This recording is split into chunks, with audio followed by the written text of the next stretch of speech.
क्या हरियाणा के 15.9 लाख किसानों के खातों में पीएम किसान की नई किस्त पहुंच चुकी है? क्या भारत अमेरिका व्यापार समझौते के खिलाफ किसान संगठन एकजुट हो गए हैं? क्या 4 जुलाई से शुरू होने वाला नया एफपीओ मिशन किसानों की आय बढ़ाने वाला है? और क्या मानसून में देरी खरीफ सीजन 2026 की सबसे बड़ी चुनौती बनती जा रही है? नमस्कार किसान साथियों, आप देख रहे हैं किसान धरोहर बुलेटिन। मैं हूं आपका अपना कृषि साथी और लेकर आया हूं 27 जून से 3 जुलाई 2026 तक हरियाणा की खेती, मौसम, मंडी, सरकारी योजनाओं और कृषि क्षेत्र की प्रमुख खबरों का साप्ताहिक सार। सबसे पहले बात करते हैं इस सप्ताह की बड़ी कृषि खबरों की। इस सप्ताह किसानों के लिए सबसे राहत भरी खबर प्रधानमंत्री किसान सम्मान निधि योजना से आई। पीएम किसान की 23वीं किस्त के तहत हरियाणा के 15.9 लाख से अधिक किसानों के खातों में 319 करोड़ रुपए से ज्यादा की राशि हस्तांतरित की गई।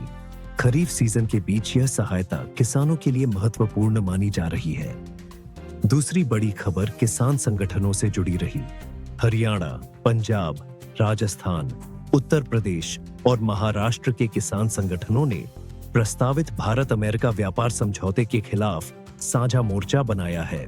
किसान नेताओं का कहना है कि कृषि क्षेत्र के हितों की पर्याप्त सुरक्षा सुनिश्चित की जानी चाहिए। इस सप्ताह प्रशासनिक स्तर पर भी एक बड़ा मामला सामने आया।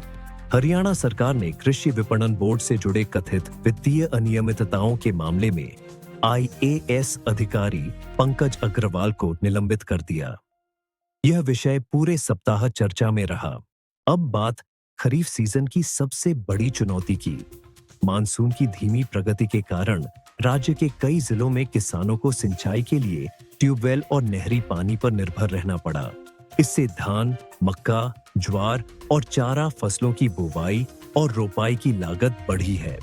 कम वर्षा और मिट्टी में नमी की कमी के कारण खरीफ बुवाई की रफ्तार भी अपेक्षाकृत धीमी रही। कृषि विशेषज्ञ किसानों को जल संरक्षण और सूक्ष्म सिंचाई तकनीकों पर विशेष ध्यान देने की सलाह दे रहे हैं।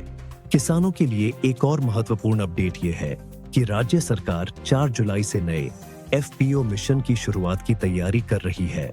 इस मिशन के तहत 775 किसान उत्पादक संगठनों को मजबूत बनाने का लक्ष्य रखा गया है, ताकि किसानों को बेहतर विपणन, प्रसंस्करण और मूल्य संवर्धन की सुविधाएं मिल सकें। प्राकृतिक खेती अभियान भी तेजी से आगे बढ़ रहा है। सरकार ने 2026 से 27 में 1 लाख एकड़ भूमि को प्राकृतिक खेती के दायरे में लाने का लक्ष्य निर्धारित किया है।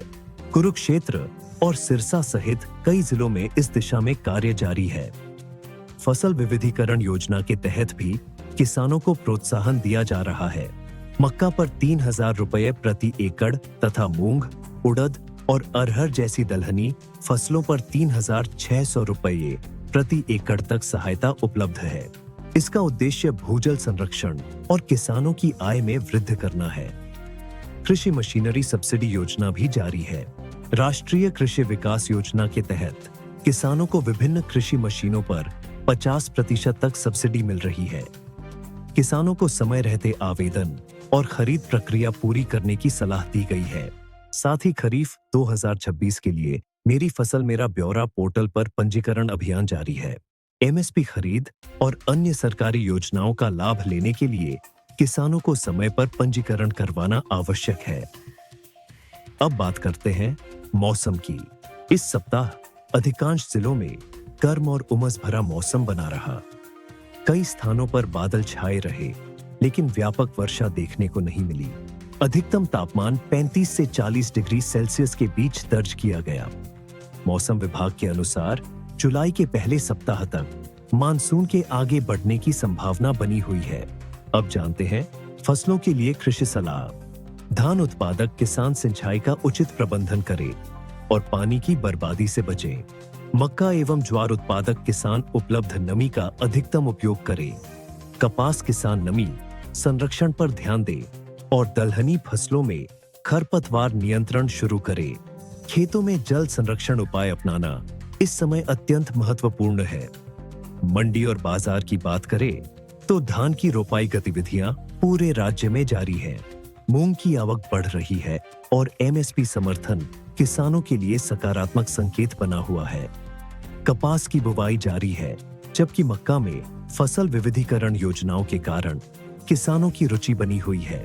अब बात इस सप्ताह के सबसे बड़े कृषि मुद्दे की। 27 जून से 3 जुलाई के दौरान हरियाणा कृषि क्षेत्र का सबसे बड़ा मुद्दा केवल मानसून नहीं, बल्कि बढ़ती सिंचाई लागत और खरीफ सीजन की अनिश्चितता रही।